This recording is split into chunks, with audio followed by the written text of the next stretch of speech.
अस्सलामुअलैकुम वरहमतुल्लाहि वबरकातुहू। उम्मीद है आप सब खैरियत, तंदुरुस्ती और आफ़ियत के साथ होंगे। आप देख रहे हैं JJC बाई सर जवाद। आज की lecture video first year all groups, बड़ी इम्पोर्टेंट और कीमती जो है ये वीडियो एंड तक देखिएगा मेरे साथ, इंशाल्लाह बहुत फ़ायदा होगा। शुरू करते हैं। बिस्मिल्लाहिर्रहमानिर्रहीम। इंग्लिश, इस सब्जेक्ट पे काफ़ी सारे लोग बात कर रहे हैं, लेकिन मैं अपने अंदाज़ में बात करने की कोशिश करूँगा। तो अपने साथ जो है काइंडली बुक या रजिस्टर ऐसी चीज़ रख लें जिस पे आप कुछ नोट डाउन भी करें। काइंडली जो है मेरी आवाज़ भी सुनने की कोशिश कीजिएगा कि मैं इसमें कुछ बातें ऐसी बताऊंगा जो सिर्फ पिक्चर जो है और स्नैप लेने से मुमकिन है आप तक वो मुकम्मल बात ना पहुंचे। पहले तो ये कि इंग्लिश जो है ये तमाम ग्रुप्स के लिए मैंने आज बड़े कॉम्प्रिहेंसिव अंदाज में बड़ा टाइम लगा के आप लोगों के लिए मेहनत की है। आप लोग इसका फ़ायदा उठाएं। इसमें आपको बोर्ड का paper pattern, important, target gas और अटेम्प्ट और choice of questions, time management, यानी इंशाल्लाह ईच एंड एवरीथिंग बताई जाएगी। तो आप इसको गौर से, बहुत तवज्जो से अपने साथ लीजिएगा। सबसे पहले तो ये कि जो हमारा इंग्लिश का पेपर है ये 100 मार्क्स का है, 3 आवर्स का है। और ये जो मैं आपको बताने जा रहा हूँ ये ऑल ग्रुप्स, तमाम ग्रुप्स के लिए वैलिड है। ऑप्शन बोर्ड यानी प्री इंजीनियरिंग वाले इसको अवेल कर सकते हैं, प्री मेडिकल वाले अवेल कर सकते हैं, कंप्यूटर साइंस वाले अवेल कर सकते हैं, आर्ट्स ग्रुप वाले कर सकते हैं, कॉमर्स वाले कर सकते हैं, all for all. Computer science को ही जर्नल ग्रुप कहते हैं। अब ये जो 100 मार्क्स का पेपर 3 घंटे का है, इसकी बड़ी अहमियत हो गई इस सेंस में कि ये तकरीबन 18 to 19% इसका शेयर है आपके एग्ज़ाम में, जो कि बहुत बड़ा हिस्सा होता है किसी पेपर का इम्तिहान के लिहाज से। 550 मार्क्स में से इसमें जो क्वेश्चन नंबर 1 होगा ये MCQs का सेक्शन A होगा। बबल शीट मिलेगी आपको पेपर के एंड में। 20 मार्क्स की 20 MCQs होंगी, ऑल टू बी अटेम्प्टेड। सही है जी। अब इसमें आप ये नोट करें कि MCQs की तैयारी हम कैसे करें और MCQs जो एग्ज़ाम में 20 आएंगी वो कहाँ से कवर होंगी। सही है। इसमें जो 20 MCQs होंगी इसमें तकरीबन 6 MCQs जो होंगी वो आपकी प्रोस की जो बुक है जिसमें 10 यूनिट्स हैं कायदे आज़म से लेकर पल्स ऑफ विजडम तक, उनमें से तकरीबन 5 to 6, लेकिन 5 लाजमी है, 6 भी हो सकती हैं। ये पोइट्री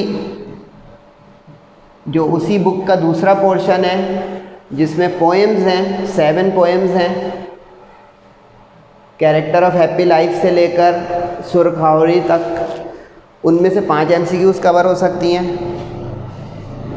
फिर इसके बाद जो है आपके पास एक 1 एक्ट प्ले है, तीसरा हिस्सा उसी बुक में।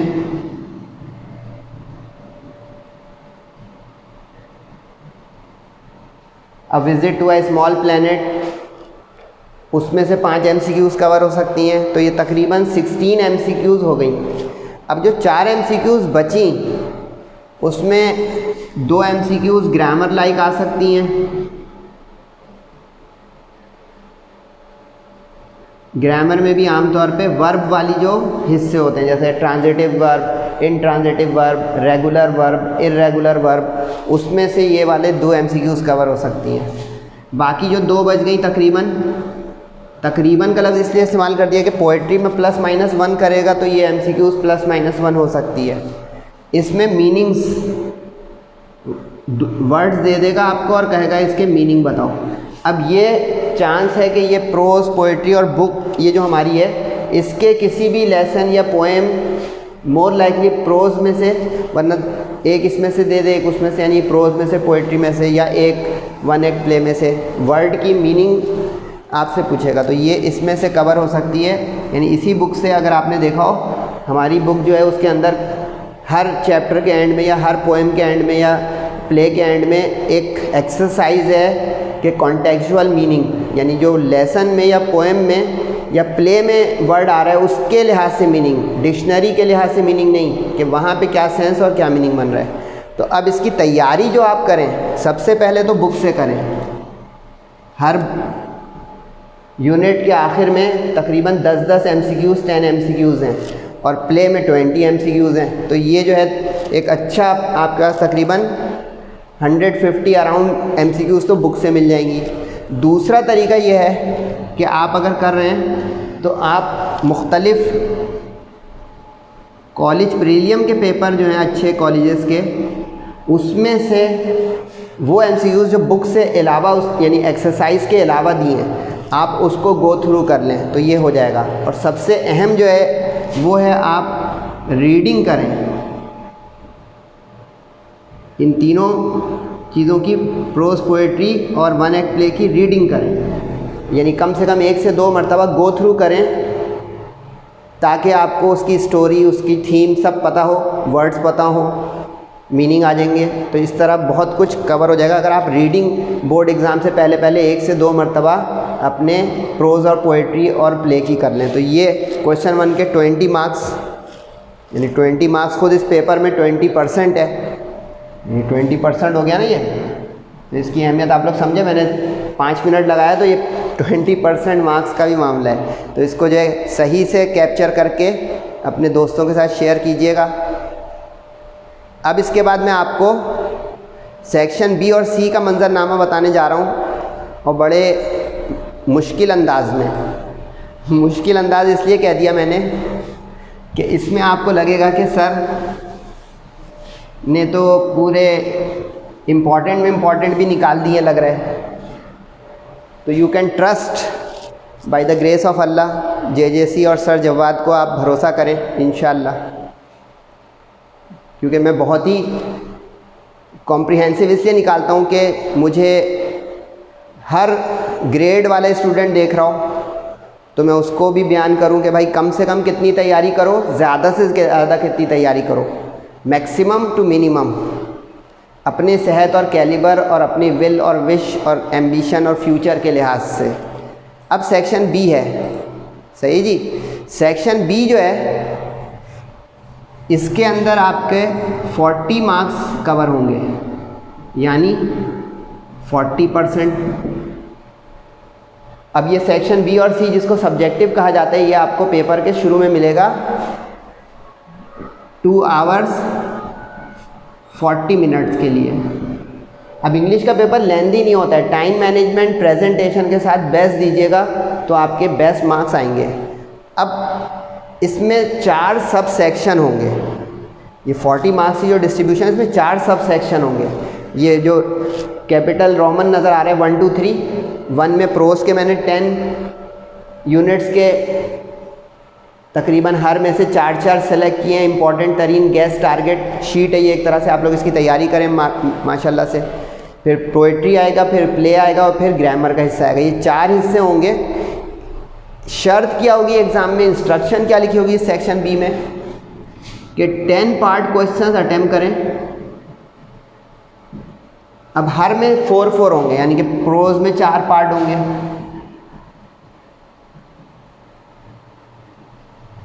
तो इस तरह समझें कि हर सब सेक्शन के 4 पार्ट होकर ये 16 पार्ट्स हो गए। यानी अब आपको 10 पार्ट्स करने हैं 16 में से। ठीक आ रहे हैं यहाँ तक समझ में? क्योंकि 4 सब सेक्शन है, सही है, 4 सब सेक्शंस। अब हर सब सेक्शन में 4 पार्ट, तो 4 4 16 हो गया। अब 16 में से 10 उठाना है, लेकिन जो उसने बाउंड किया है वो बड़ा जो है ट्रिकी किया है कि सेलेक्ट इस तरह करें at least 2 part questions from each sub section. ये बहुत शर्त है समझाने की और समझने की कि आप 2 से कम किसी सब सेक्शन में से अटेम्प्ट नहीं कर सकते। तो अब 2 4 8 तो हम बाउंड हो गए, यानी हर सब सेक्शन में से 2 कम से कम उठाने क्वेश्चन चॉइस में लेने अटेम्प्ट करने के लिए। तो 2 4 8 हो गए। अब 2 बचे। अब जो 2 बचे ये आपकी पसंद पे जाएगा कि 2 फ्रॉम एनी पार्ट, सही है, क्योंकि ये तो हो गया भाई 2 4 8, तो 2 parts of your own choice. ये आपकी पसंद पर है कि आप 2 कहाँ से करें। अब मैं अभी सजेस्ट करूँगा अपने तौर पे टीचर बन के कि बेहतर मार्क्स गेनिंग के लिए कौन से 2 पार्ट का एक्स्ट्रा करना है बेहतर, सही है।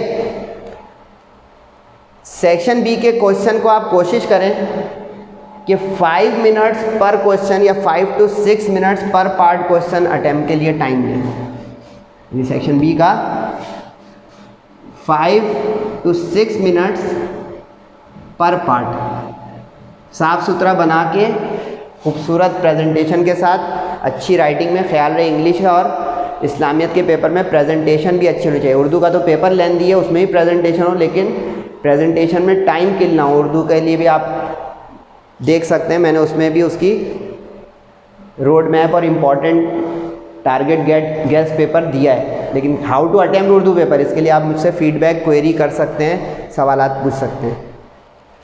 तो ये सेक्शन बी में प्रोज, अब प्रोज में 10 हैं, ठीक है, यूनिट हैं 10। अब 10 में से वो 4 देगा, तो अब इसका मतलब ये हो रहा है कि 6 यूनिट्स में से वो क्वेश्चंस नहीं देगा। बहुत वो टीचर हल्का पेपर बनानी करेगा तो किसी एक जगह पे और लगा देगा। मोर लाइकली ऐसा नहीं करेगा। 4 पार्ट हैं, कौन से 2 कर लो, यानी इससे मतलब 6 यूनिट्स में से क्वेश्चन नहीं आएंगे। इस तरह पोएट्री जो है उसमें 7 पोएम्स हैं, उसके अब 7 में से 4, ये एक सॉफ्ट टारगेट है कि आप 7 पोएम्स में देखें तो 7 में से 4 आएंगी, तो इसका 3 ऐसी पोएम्स होंगी जिसमें से नहीं आएगा।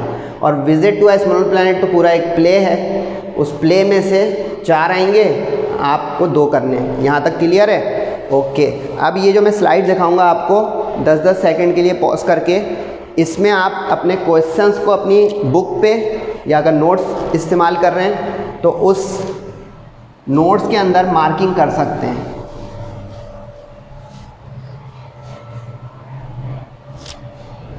यानी ये प्रिपरेशन शीट गैस पेपर है, आप इसको अब जिस तरह अवेल करना चाहें। ये ऑर्गेनाइज अंदाज में सर जवाद ने निकालने की कोशिश की है under the roof of JJC। अब ये it's up to you for best preparation.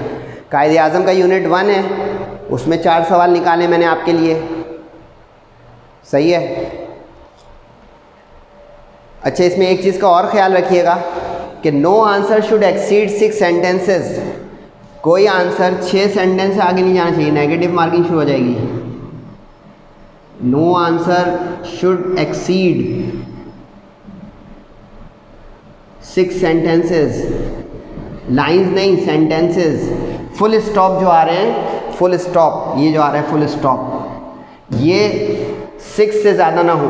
Comma आ जाए, सेमी कॉलन आ जाए, यानी कंपाउंड सेंटेंस बना दें, कॉम्प्लेक्स सेंटेंस बना दें, लेकिन फुल स्टॉप यानी कंप्लीट सेंटेंस 6 से ज़्यादा ना हो। Make it very sure. ये भी मैंने आपको एक ख़ास बात बता दी। अब इसको बहुत ध्यान से तैयारी में लाइएगा। इसके बाद एक यूनिट है once more to the lake. ये माजी और हाल का कंपैरिजन है। इसी लेसन को बेस बनाकर सेक्शन सी में एक सवाल आता है कंपैरेटिव ऐसे का, वो मैं बताऊंगा सेक्शन सी के साथ। इसमें मैंने आप लोगों के 4 क्वेश्चन निकाले हैं। उसके बाद द नेकलेस है, इसमें भी मैंने 4 क्वेश्चन निकाले हैं आपके लिए। मोस्ट इम्पॉर्टेंट क्वेश्चन हैं ये, यानी काइंडली इसमें के बाद ये नहीं पूछेगा कि सर इन 4 में से कौन से 2 कर लें। देखते हैं, समझ रहे हैं बात। कुछ दूसरे सर इसमें ये तो आपने एक्सरसाइज खोले 10-10 क्वेश्चन है, कुछ समझ रहे हैं कितना मैंने 40% कर दिया। इससे कम रिस्की है, कोई इससे कम बताए तो बहुत एहतियात से जाइएगा उसके पीछे। सर जवाब जो है सबसे मुखातिब हैं जो मेहनती बच्चे हैं उनके लिए भी, और जो कहते हैं यार बस इतना करा दे कोई कि बाकी काम भी करने हैं ज़िंदगी में पढ़ाई के अलावा, तो उनके लिए भी है। सही है। ये 10 में से 4 निकालें तो समझे 40%, 6 कम कर दिए हैं। तो ये सोच विचार के ना, जो इससे कम कर दे वो पेपर बना रहा होगा, ख़ुद ही उससे पूछिएगा भाई। नेकलेस आ गया, टेक्नोलॉजिकल रेवोल्यूशन। ये आप लोगों का जो है लेसन है जिसमें साइंस और टेक्नोलॉजी का जिक्र है। इसमें भी 4 क्वेश्चंस हैं। इसमें क्वेश्चन नंबर 2 तो आप ही लोगों के लिए है, technology boon for students. E commerce, computer वाले अगर पढ़ते हैं तो ई कॉमर्स, इसमें यानी शुरू के जो 3 सवाल हैं वो पहले कर लें। वैसे तो ये सारे ही इंपॉर्टेंट हैं, एक एहतियातन बात बता रहा हूँ। अच्छा, इसमें एक चीज़ और बता दूँ, अगर आप में से कोई कमज़ोर दिल स्टूडेंट है, कमज़ोर दिल इस सेंस में कि यार 4 हैं, तो इसमें एक मैंने कोशिश की है, उसको डिस्क्लोज़ कर देता हूँ, छुपाना कोई नहीं है। इसमें जो 1 2 3 4 सीरियल नंबर है ना, इसमें जो ऊपर के सीरियल नंबर है ना उसको पहले करें। ये एक बात बता रहा हूँ क्योंकि मैंने ये डिज़ाइन खुद किया है। तो ये डिसेंडिंग ऑर्डर एक तरह से, यानी इम्पॉर्टेंट में most important, more important, important, unimportant तो इसमें है ही नहीं। सही है। तो ये अब लग रहा है कुछ वीडियो आपको इंटरेस्ट दे रही है कि यार सर वक्त ज़ाया कर रहे हैं। माई बैंक अकाउंट, ये एक ह्यूमर है स्टीफन लीकॉक का, आप लोगों ने पढ़ा होगा। इसमें मज़ाहिया सा या थोड़ा तंज़िया सा टच है। ये पुरानी बुक में भी था, माई बैंक अकाउंट।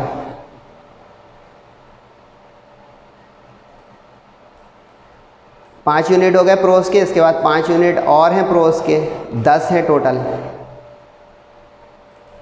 एंड में मैं आपको गाइडलाइन दूंगा कि सर ये इम्पॉर्टेंट तो आपने पूरी बुक के पूरे कॉम के लिए निकाल दिए, इसमें कुछ और मदद कर सकते हैं, इंशाल्लाह बिल्कुल करूँगा। इसलिए कहा है कि एंड तक मेरे साथ रहें, तब आपको सारी मालूमात इंशाल्लाह मिल जाएंगी। ये कॉम्प्रिहेंसिव कंप्लीट गाइडलाइन, सिर्फ ये मैं अपना जो है वीडियो नहीं बना रहा हूँ, ये स्टूडेंट्स को बेनिफिट देने के लिए मैं पूरी कोशिश कर रहा हूँ कि students take the most of the advantage from this.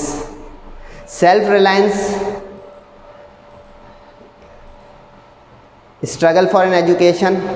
अच्छा, ये जो यूनिट्स हैं और एक आगे आएगा कैरियर वाला, इसमें से सेक्शन सी को कवर करता है। यहाँ तो करते ही क्वेश्चन आंसर के पोर्शन में, सेक्शन सी में भी ईमेल आती है, उसके अलावा जो है सीवी, कैरियर वाला जो होगा उसमें सीवी और कवर या कवरिंग लेटर, रेज्यूमी के साथ जो आता है वो, नैरेटिव, रिपोर्ट। यानी ये जो लेसन है ना, इसको अगर आप सही से पढ़ लें रीडिंग, तो इसमें से आपकी एक और चीज़ कवर होती है एक्सरसाइज के साथ, वो है सेक्शन सी। वैसे अगर आपको नोट्स बने बनाए कहीं से मिल रहे हैं तो आप उसको याद करें, मैं तो इम्पॉर्टेंट बता रहा हूँ।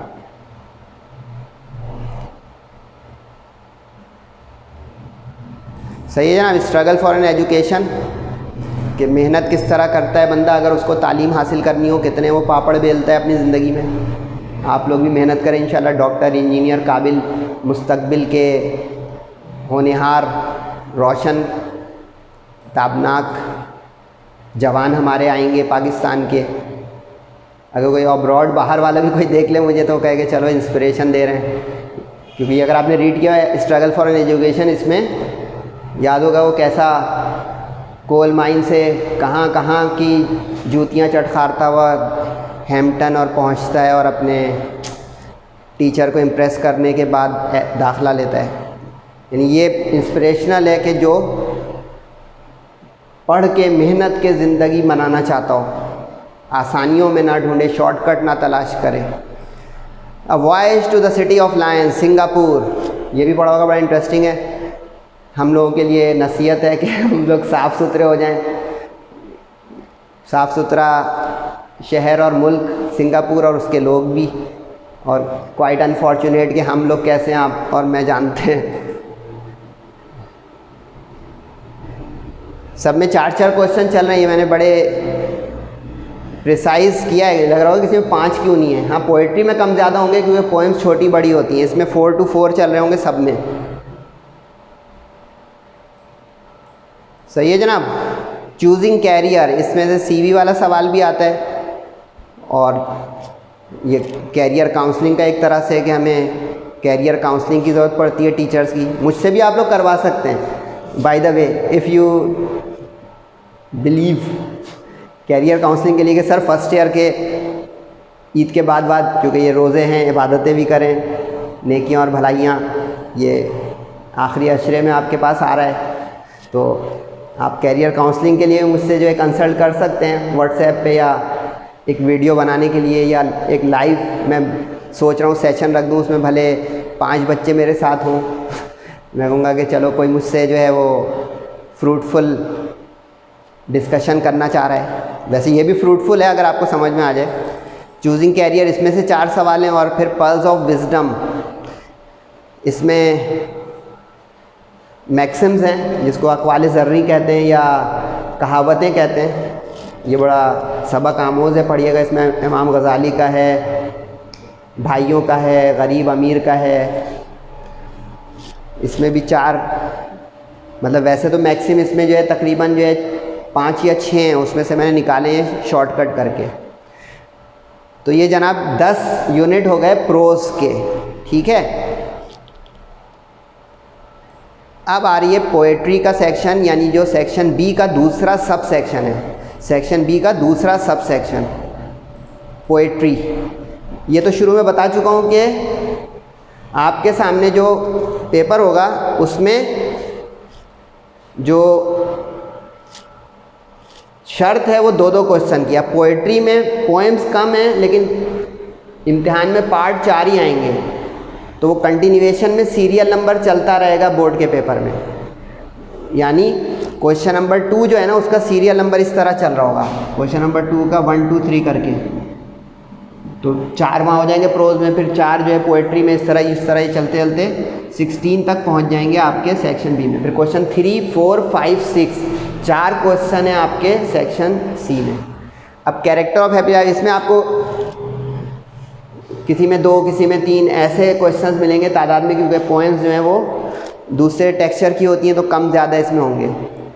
इसमें भी 2 सवाल कम से कम अटैम्प्ट करने, ये ध्यान रखिएगा। अच्छा, पोएम में से जो है वर्ड मीनिंग भी ज़रूर आना है एक MCQs में, तो आप इसको पोएम को, क्योंकि पोएम की वर्ड्स जो है थोड़े हार्ड हो सकते हैं क्योंकि उसमें वर्सेस होती हैं। अच्छा, इसमें एक चीज़ बता दूं, पोएट्री का जो सेक्शन होगा उसमें एक पार्ट जो होगा ना वो एलिमेंट्स ऑफ पोएट्री का होगा, यानी 3 तो ऐसे क्वेश्चंस होंगे जो आप याद कर सकते हैं, जिसको स्टूडेंट कहते हैं रट लें, लेकिन एक जो होगा ना वो एलिमेंट्स ऑफ पोएट्री का होगा।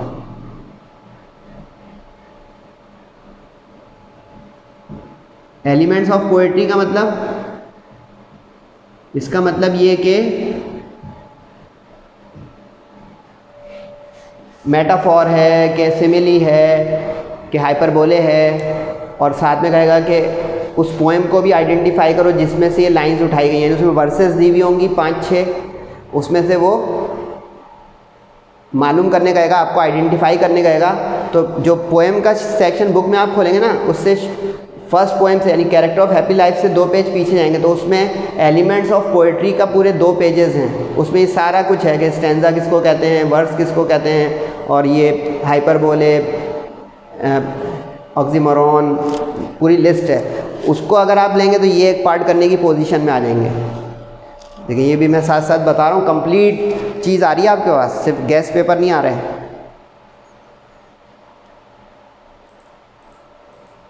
डोंट क्विट जो है ये हमारे और आपके लिए है कि हिम्मत ना हारें, मेहनत करें और जम के करें, क्योंकि पिछले साल का रिज़ल्ट जो आया बड़ा वर्ष आया है, उसको अवॉइड करने के लिए हमें मेहनत करनी चाहिए। एग्रीड? तो ये 2 महीने बड़े कीमती हैं, ईद से लेकर बोर्ड एग्ज़ाम में तकरीबन सिर्फ 1.5 महीने रह जाएंगे। मई के एंड में आपकी डेट शीट आ रही है। डेट शीट वो स्टार्टिंग की डेट शीट तो आ जाती है 15 दिन पहले, लेकिन जो अफवाहें उड़ रही हैं कि आगे हो जाएंगे, ये हो जाएंगे, तो नो, अपने आप को by the mid of May बिल्कुल रेडी रखें ये है निशानी ए और A1 की। जितने इम्तिहान में आगे आपको स्पेस मिलेगा दैट विल बी बोनस, कि मेरी 70 आनी तो 75 ले आऊँगा, 75 तो 80, ये होता है तरीका। अफवाहों में बैठे रहेंगे तो गाड़ी निकल जाएगी, गाड़ी छूट जाएगी, ये ना कीजिएगा। सर जवाब ने ये भी टिप दे दी। By the mid of May अपनी तैयारी को बिल्कुल फुल फ्लैश फाइनलाइज कर लें 10 मई से 15 मई के बीच। जितना उसके आगे बोर्ड एग्ज़ाम 20 तारीख को 25 तारीख को, वो सब आगे बोनस होता जाएगा। जून में चले जाएं ना चले जाएं, उस इंतज़ार में ना रहें। ओज़िमेंडियाज़ इबरत का निशान कि हर उरूज को ज़वाल है, हुक्मरानी वक्ती है, नथिंग रिमेंस।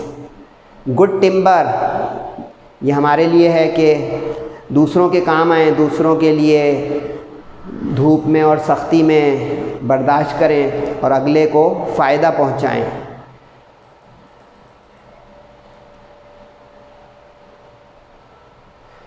ल्यूसी ग्रे एक ओबीडियंट चाइल्ड और नेचर की अलामत, विलियम वर्ड्सवर्थ।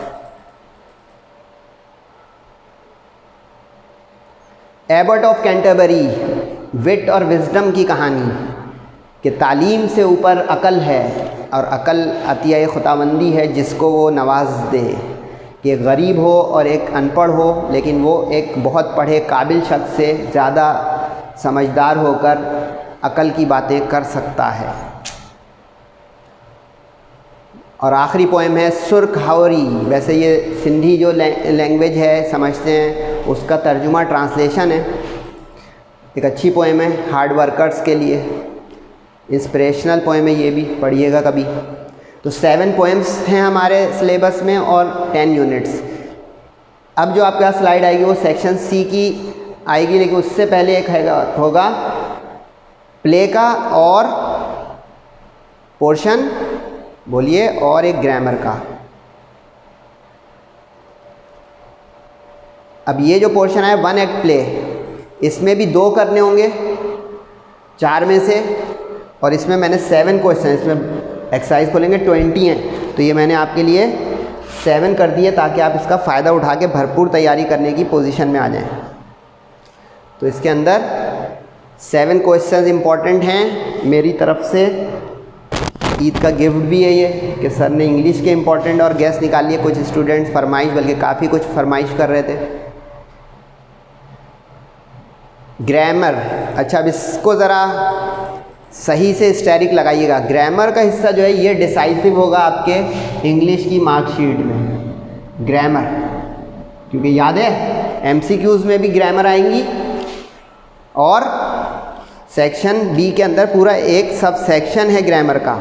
तो इससे ये पता चला कि ग्रामर जो है वो बहुत हैवी हैंड से डील करनी होगी ताकि आपको मार्क्स मैक्सिमम की तरफ ले जाएं। तो ग्रामर के अंदर जो 4 पार्ट होंगे उसमें क्या क्या होगा भाई? एक नरेशन होगी। अच्छा, बुक के अंदर एक्सरसाइज में जहाँ पे नरेशन है वहाँ जाके नरेशन की तैयारी वहाँ से करें। वॉइस बुक के अंदर है, वहाँ से तैयारी करें। एरर्स एंड ओमिशंस, जिस एक्सरसाइज में आर्टिकल्स, प्रीपोजिशन, वर्ब और एडजेक्टिव, तमाम पार्ट्स ऑफ स्पीच नहीं, ये 4 जहाँ पे हैं उसकी प्रैक्टिस करें। अच्छा, सब में 4-4 होंगे इस तरह, यानी 4 मार्क्स ईच है ना, ABCD, यानी ये जो नरेशन का आएगा उसके अंदर 4 होंगी, 4 नरेशन, फिर इसमें ABCD, फिर इसमें ABCD, इसमें ABCD, यानी अब इसमें 3 सही कर लेंगे तो 3 नंबर मिल जाएंगे, चारों सही करेंगे तो ये 4 मार्क्स होंगे, यानी 4 4 4 4। 4 पार्ट है, हर पार्ट के अंदर 4 सवाल हैं। जैसे प्रोज, पोएट्री और प्ले में तो ये है ना कि 4 क्वेश्चन है, एक क्वेश्चन 4 मार्क्स का है। इसके अंदर क्वेश्चन के अंदर 4 क्वेश्चन है, समझ गए पॉइंट? यानी एक नरेशन है, एक नरेशन के अंदर अब 4 सेंटेंसेस हैं। इसमें एक चीज़ समझा दूँ, सिर्फ डायरेक्ट टू इनडायरेक्ट आपके फर्स्ट ईयर में है, नो रिवर्स, ठीक है? एक्टिव टू पैसिव सिर्फ आपके जो है फर्स्ट ईयर में है, रिवर्स जो है वो सेकेंड ईयर में आएगा। यानी डायरेक्ट टू इनडायरेक्ट करना है आपको फर्स्ट ईयर में, एक्टिव टू पैसिव करना है, और आर्टिकल्स, प्रीपोजिशन, वर्ब, एडजेक्टिव्स की ओमिशन, एरर, यानी कि कहीं इंसर्ट करना है, कुछ कमी है, कुछ ज़्यादती है, वो इस क्वेश्चन में करना होगा।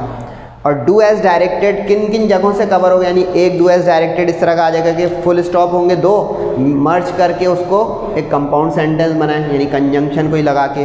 कंडीशनल सेंटेंस वो फर्स्ट केस ऑफ जो कंडीशनल सेंटेंस होते हैं कि इफ़ आई वर यू, उस तरह वाले, if I were the prime minister, इस तरह वाले। तो उसके बाद वाला आपको कंप्लीट करना होगा सेंटेंस।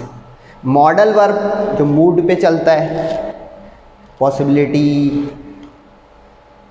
इस तरह की जिसमें मुमकिनात हो, बहुत सारी इसकी भी लिस्ट है। बुक के जो प्रोज वाला सेक्शन है उसको खोलिएगा, उसके एक्सरसाइज में ये किस पेज पर है ये देख देख के वहाँ से तैयारी करें। पंक्चुएशन का एक पार्ट आ सकता है, आप देख रहे होंगे आप कि यहाँ लिखे हुए तो 5 हैं, 1 2 3 4 5, तो इनमें से कोई 4 दे सकता है। पंक्चुएशन ना दे या एडवर्ब वाला ना दे, समझ रहे हैं? तो ये मैंने लिस्ट बना दी कि आप कहाँ कहाँ तक की ग्रामर करें, सारी नहीं करें, फर्स्ट ईयर में इतनी कवर होगी। ओके, ये हो गया आपका सेक्शन बी। अब सेक्शन बी की समरी बता रहा हूँ कि सेक्शन बी में अगर आपको बेस्ट मार्क्स लेने हैं तो इसकी समरी, मतलब लग रहा होगा सर क्या ये इंपॉर्टेंट चल रहे हैं ना कि पूरा जो है इंग्लिश पढ़ा रहे हैं। कम से कम 7 प्रोज यूनिट्स कर लें, चॉइस इज़ योर्स। अगर आपको कोई ख़ास आसान यूनिट लग रहे हैं वो एनी 7, ठीक है, 10 में से। 5 पोएम्स कर लें, टोटल 7 है, आपकी मर्ज़ी, ठीक है। प्ले के मैंने 7 क्वेश्चंस ही निकाले, यू कैन ट्रस्ट। बहुत फिक्र हो तो 8वां 9वां अपने तौर पे कर लें कोई। ये हो गया कम से कम का। ग्रामर की तरफ जाएंगे तो ये देखें, इसमें से मैं अब आपको सजेस्ट करने जा रहा हूँ कि मैं अगर आप होता तो मैं 8 तो बाउंड है ना, 2 एक्स्ट्रा कहाँ से करता। इसमें से एक ज़रूर एक्स्ट्रा करता है, एक ये वाला ज़रूर करता है, एक ये वाला ज़रूर करता है और एक ये वाला ज़रूर करता है। एरर ओमिशन ट्रिकी है अगर आपकी कमांड कंट्रोल नहीं है, क्योंकि इसमें इंसर्ट करना है कि रिमूव करना है, बड़ा प्रैक्टिस वाले करेंगे इसको, सही है। तो ये 3 यानी इसमें एक एक्स्ट्रा करूँगा। मैं अपना सजेशन दे रहा हूँ कि अगर मैं आप होता तो क्या करता, सही है। ये एक एक्स्ट्रा करने वाला हो गया, यानी इसमें 2+1 मैंने किया। अब एक और एक्स्ट्रा उठाने, याद है ना, अगर मैं आप होता तो मैं या तो 1 एक्ट प्ले का एक एक्स्ट्रा करता, 1 एक्स्ट्रा फ्रॉम 1 एक्ट प्ले, यानी visit to a small planet, वहाँ से उठाता।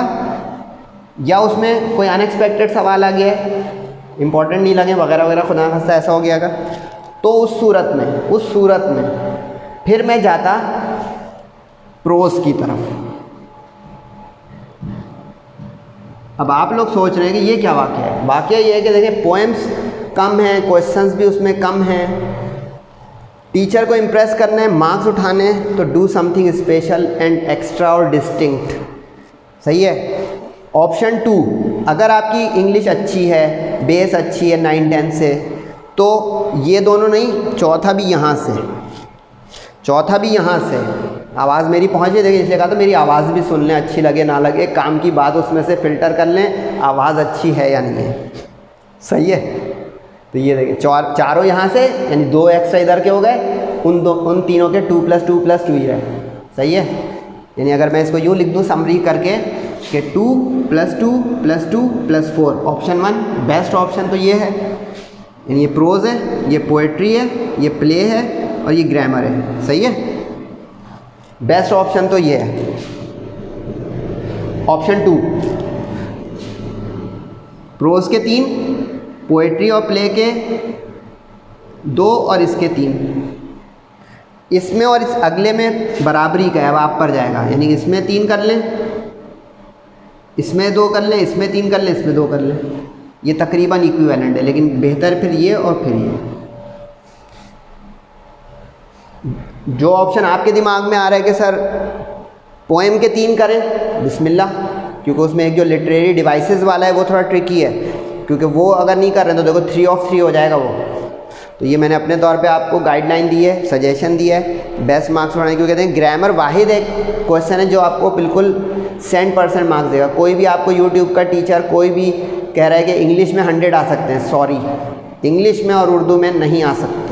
जाके आप किसी से भी इंग्लिश के MA किए हुए टीचर से पूछ लें, उर्दू के MA टीचर से पूछ लें, PhD से पूछ लें, अगर ये सर जवाब गलत बोल रहे हैं, मैं आप लोगों को मिसगाइड इंशाल्लाह कभी नहीं करूँगा, ना आपको अंधेरे में रख के फेक न्यूज़ दूंगा सिर्फ अपनी बात चमकाने के लिए। सही है जी, sorry to others. 100 marks Urdu में और इंग्लिश में कभी भी नहीं आ सकते। इवन 90 टच करना मुश्किल होता है, very very very nearly to impossible. 85 87 that is maximum. जाके पूछ लें किसी से। 90 यूनिक होगा कि किसी ने ग्रेजुएशन लेवल के इंग्लिश के पेपर में बातें लिख दी हैं, बहुत हाई फाई इंग्लिश लिख दी है ए लेवल जैसी, तब वो 90 टच करेगा। वरना 80s 70s सबसे कॉमन है, 60 और 50। जाके मार्कशीट पूरा सर्वे कर लें पिछले 20 सालों की। सेक्शन सी जो है ये भी 40 मार्क्स का है। सही है जी, 40 मार्क्स मतलब ये भी 40% हो गया। अब इसके चारों क्वेश्चन कंपलसरी हैं। 4 क्वेश्चन है, चारों करने अंदर क्वेश्चन में चॉइस है। 4 क्वेश्चन आउट ऑफ 4 अंदर चॉइस होगी, ठीक है। अब ये 10 मार्क्स ईच हो गया, 10-10 मार्क्स का हर सवाल, ठीक है। ये सेक्शन अगर सच बात बोलूँ तो रटने का सवाल सेक्शन है, उसमें ग्रामर भी आई ना। इसमें सिर्फ एक सवाल ऐसा होगा जिसमें ग्रामर का टच होगा, बाकी हर सवाल लर्निंग है और प्रेजेंटेशन है। तो वो मैं ब्रीफ बस ये कर रहा हूँ कि इस सेक्शन में आप कौन के क्वेश्चन को प्रेफर करें कि और लगा हुआ है। जैसे ये क्वेश्चन नंबर 2 वहाँ तक चला गया, अब ये क्वेश्चन नंबर 3 है, ये क्वेश्चन नंबर 4 है, 5-6 पे क्वेश्चन पेपर ख़त्म हो जाएगा, ठीक है। इसमें आगे पीछे टाइम मैनेजमेंट होगी। जैसे आप प्रेसी राइटिंग या कॉम्प्रीहेंशन पैसेज करेंगे, ये वाला प्रेसी राइटिंग जो है ये होती है कि 1/3 कर दें आप ओरिजिनल पैसेज को। जो ओरिजिनल पैसेज पैराग्राफ आपको दिया होगा उसको 1/3 कर दें, तो दैट इज़ कॉल्ड प्रेसी राइटिंग और समरी। मैं इसमें प्रेफर करूँगा आप लोगों के, आप लोग प्रेसी राइटिंग रिस्की है, लेकिन अगर करेंगे तो ये ज़्यादा अच्छे नंबर दिलाता है, क्योंकि वो 1/3 सही अंदाज में किया कि उसमें कोई काम की बात आपने स्किप नहीं की, समराइज़ बस किया है, मैटर को रिड्यूस किया है 1/3 अबाउट, तो आपको मैक्सिमम 10 में से मार्क्स मिल सकते हैं, यानी अराउंड 8। इसमें कोई बोलता है 9-10 मिलेंगे, भाई नहीं, 8, 7, 6, 5 ऐसे मार्क्स हैं। कॉम्प्रीहेंशन पैसेज वो होता है जिसके नीचे लिखा होता है read the following passage and give the answers that follow. तो इसमें 4 क्वेश्चन आपको करने पड़ जाएंगे इस तरह ABCD करके। इसको फिर टाइटल भी देना पड़ेगा इसमें एक पार्ट को, कि टाइटल भी सजेस्ट करो उस पूरे पैराग्राफ का। तो अब इस तरह ये इसमें ग्रामर वाला भी आ सकता है, पार्ट्स ऑफ स्पीच का एक। तो देखिए इसमें ये ऑल इन वन है, तो ये थोड़ा ये 2 वो होंगे जिसमें हम कहेंगे यहाँ से यहाँ तक इसका आंसर है, 2 पार्ट। तो इस तरह इसमें जो है डिस्ट्रीब्यूशन ये हो जाती है 4 + 4 3 + 3 + 2 + 2 मार्क्स। ये मार्क्स डिस्ट्रीब्यूशन होकर 10 मार्क्स आ गए। प्रेसी राइटिंग जो है वो आर या पार, प्रेसी करें 10 में से जितने मार्क्स आने आ जाए। सही है। ईमेल मैंने इंपॉर्टेंट आप लोग, अच्छा इसके इंपॉर्टेंट नहीं निकलते, ये बता दिए कि ये क्वेश्चन होगा। प्रेसी राइटिंग की प्रैक्टिस करने का तरीका ये होता है कि आप बुक के कोई भी प्रोज के एक पैराग्राफ को उठाएं और उसकी प्रेसी बनाएं। मतलब बुक में एक लेसन है जिसके आखिर में प्रेसी राइटिंग का एक सैम्पल दिया हुआ है, उस सैम्पल की प्रैक्टिस से आपको अंदाज़ा होगा किस तरह प्रेसी बनानी होती है। सही है। आप लोग मुझसे भी मदद ले सकते हैं अगर चाहें तो। अब देखिए JJC में ये आपको एक एडवांटेज मिल रहा है, पता नहीं मिल रहा है, मैं अपने तौर पे खुद ही खुश हो रहा हूँ कि देखिए आपको सारे सब्जेक्ट्स का एक तरीके से बयान पहुँच रहा है। देखिए ये इंग्लिश 6th है, 5 सब्जेक्ट का मैं सारा आपको रोड मैप दे चुका हूँ। This is the 6th। काफ़ी सारे मुझसे कह रहे हैं सर आप कंप्यूटर साइंस और बायोलॉजी के भी दे दें। कंप्यूटर साइंस के तो इंशाल्लाह ईद के बाद दे दूँगा, biology I am trying but I can not promise. अच्छा ईमेल इंपॉर्टेंट 4 मैंने निकाली हैं, अगर कोई आपको इसके अलावा करने कह रहा है तो बिस्मिल्लाह आपके ऊपर है। ईमेल का फॉर्मेट होता है, उसके ऊपर आपको नंबर मिलेगा। ये क्वेश्चन नंबर 2 के बाद 3 हो गया, सही है। ये 4 नैरेटिव अकाउंट होगा। 4 इंपॉर्टेंट निकाले, इसमें कॉलेज प्रिंसिपल को आ जाएगा या एक टीवी चैनल को, ये मैंने इंपॉर्टेंट बोले हैं। आमतौर पे कॉलेज प्रिंसिपल का आने का चांस ज़्यादा है, सही है। ईमेल का फॉर्मेट होता है, उसकी जो बॉडी होगी दरमियान में, इसका मार्क्स डिस्ट्रीब्यूशन अगर बता दूँ तो उसका फॉर्मेट बताऊंगा तब उसमें ज़्यादा अच्छा है, ज़बानी बताया तो लिख नहीं रहा हूँ। जो बॉडी होगी ना वो 6 मार्क्स की होगी, जो उसकी ओपनिंग होगी 2 मार्क्स की होगी, उसकी जो क्लोजिंग है वो 2 मार्क्स की होगी। तो ये 2 + 6 + 2 ये 10 मार्क्स की इसकी मार्क्स डिस्ट्रीब्यूशन है। अगर आपको ईमेल नहीं अटेम्प्ट करनी है तो आप रिपोर्ट राइटिंग कर सकते हैं, लेकिन मैं सजेस्ट करूँगा इस क्वेश्चन में कि आप ईमेल अटेम्प्ट करें, मार्क्स अगर ज़्यादा अच्छे लेने हैं। क्योंकि रिपोर्ट राइटिंग ये होती है कि आप के कॉलेज में कोई इवेंट हुआ है, शहर में कोई इवेंट हुआ है, आप उसके जो है वो पार्टिसिपेंट थे या नहीं थे, आपके नज़र में गुजरा है वो, तो इसमें जो है ये बताना पड़ता है इवेंट्स के साथ, डेज़ के साथ कि किस किस दिन को हुआ है, डेट के साथ कि किस किस तारीख को हुआ है। तो ये एक बड़ी हेक्टिक किस्म की चीज़ है। इसके बरक्स ईमेल के जो है वो ओपनिंग, सैल्यूटेशन, बॉडी वो सही एक समझ में आ जाए तो बॉडी बस चेंज होती रहेगी, बाकी जो है वो हर वक्त 4 मार्क्स सॉलिड रहेंगे। तो मेरा मशवरा ये है, बाकी आपकी मर्ज़ी। रिपोर्ट राइटिंग के इम्पोर्टेंट निकालना भी बड़ा जो है वो ट्रिकी है, मैंने एक निकाल दिया है। अगर आप इसके अलावा करना चाह रहे हैं रिपोर्ट राइटिंग तो कर सकते हैं। मैंने एक इम्पॉर्टेंट निकाला, इसके इम्पॉर्टेंट निकालने में ज़रा सोचना पड़ता है क्या निकालें। जैसे कोई कहेगा ईद चल रही है, ईद के जो है ऊपर नैरेटिव अकाउंट लिख दो, तो अब मौसम के लिहाज से थोड़ी पेपर होंगे, समझ रहे हैं। ये क्वेश्चन नंबर 2 हो गया, 3 हो गया, ये आ गया। ये 3 का मतलब है सेक्शन सी का तीसरा है सवाल, ठीक है। सेक्शन सी का पहला हो गया प्रेसी राइटिंग या कॉम्प्रिहेंशन पैसेज, दूसरा हो गया ईमेल या रिपोर्ट राइटिंग। और का मतलब देखा, सेक्शन कंपलसरी है, हर सवाल में और लगा हुआ है। नैरेटिव अकाउंट तो ये होता है कि आप भी थी, आप नैरेटिव यानी कहते हैं ना narration, I saw, I was going to a picnic, उस तरह का।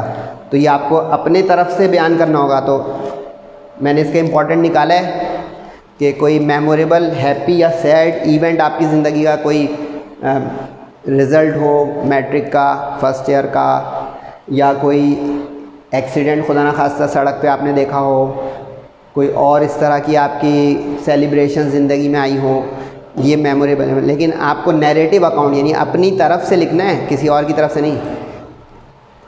और कंपैरेटिव ऐसे, इसमें मैं सजेस्ट करूँगा ये कंपैरेटिव ऐसे जो होते हैं ना, इसमें मार्क्स मिलने के ज़्यादा चांस रहते हैं, क्योंकि नैरेटिव अकाउंट जो है एक पुराने ज़माने के जो ऐसे उस तरह से, क्या मेरे ज़िंदगी का एक यादगार वाक़या उर्दू में अगर किया हो कभी, वो लिखे जा रहे हैं। इसमें यह कि मवाजना आएगा, कंपैरिजन आएगा।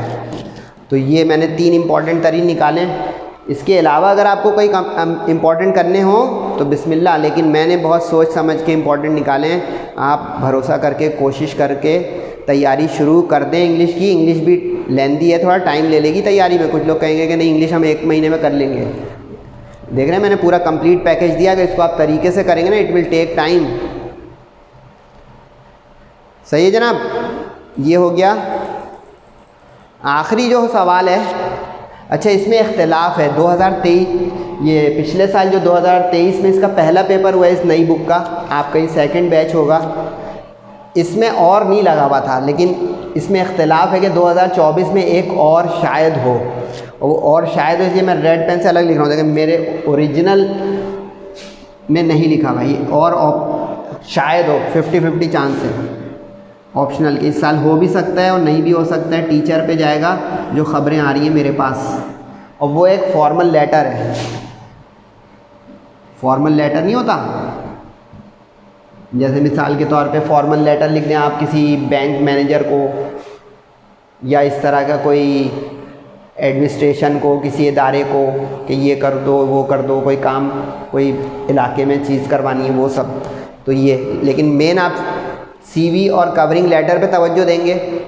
मैं इसमें भी मशवरा यही दूंगा कि अगर ये इस साल आ भी जाए, अटैम्प्ट यही करें, क्योंकि कवरिंग लेटर विद सीवी जो है, जिसको रेज्यूमी कहते हैं, वो उसी तरह का ईमेल के तरह का इसकी बॉडी होगी, इसका जो है सैल्यूटेशन, पर्पस, आपकी क्वालिफ़िकेशन, पर्सनल इन्फो, ये सब। तो उसका मार्क्स डिस्ट्रीब्यूशन, जिस सवाल में मार्क्स डिस्ट्रीब्यूशन होते हैं ना, उसमें मार्क्स उठाने में फ़ायदा होता है। ये मैं अंदर की बात बता रहा हूँ, फिज़िक्स केमिस्ट्री में भी पूछिएगा इस तरह। सही है। इसमें मैंने 2 इम्पॉर्टेंट निकाले हैं, या तो इंग्लिश या किसी टीचर के लिए, या किसी इदारे या किसी कंपनी के सेल्स मैनेजर के लिए। अब सम अप क्या है? सम अप ये है कि अगर आप इंग्लिश के पेपर में जो मैंने डबल टिक लगा दी उसकी प्रिपरेशन पहले करके उसको अटेम्प्ट करते हैं तो मैक्सिमम सेक्शन सी के हर सवाल में आप, क्योंकि इसमें सिर्फ देखें ग्रामर का सवाल कोई प्योर नहीं है, तो कोई अगर आपको बोल भी रहा है तो 8 of 10 आप हर सेक्शन सी के क्वेश्चन में उठा सकते हैं, मार्क्स गेन कर सकते हैं। ठीक है जी। और इसमें टाइम वेरिएशन है, जैसे अब ये कवरिंग लेटर आप अटेम्प्ट करेंगे 20 मिनट्स में कर लें, ईमेल वाला करेंगे 20 मिनट्स में कर लें, कंपैरेटिव ऐसे 15 मिनट्स में कर लें। इन एवरेज 15 to 20 मिनट्स सवाए प्रेसी राइटिंग के। प्रेसी राइटिंग तो आप 10 मिनट भी कर सकते हैं अगर वो क्लिक कर जाए कि इस पैसेज की थीम क्या है, उसका सेंट्रल आइडिया क्या है, उसको शॉर्ट अप कर देंगे आप। सही है। तो उम्मीद है कि ये आपको बहुत फ़ायदा दिला देगी इंशाल्लाह। आज की जो है ये लोगों से शेयर करें JJC, क्योंकि रोज़े में आप भी इबादत के साथ मेहनत कर रहे हैं, हम भी कोशिश कर रहे हैं, वरना ये वक्त ऐसा होता है कि बंदा कह के आराम कर लें, सो जाएं। तो इसको आप फीडबैक ज़रूर दीजिएगा, क्वेरी ज़रूर कीजिएगा, सजेशंस और कमेंट ज़रूर शेयर ज़रूर करें। अपना और सबका ख्याल बहुत रखें, ख़ास करके अपने वालिदैन का, बड़ों का। बेस्ट ऑफ लक, सेहत और ज़िंदगी के साथ है आगे। मज़ीद आपसे मुलाकात, तब तक के लिए अस्सलामु अलैकुम वरहमतुल्लाहि व बरकातुहू।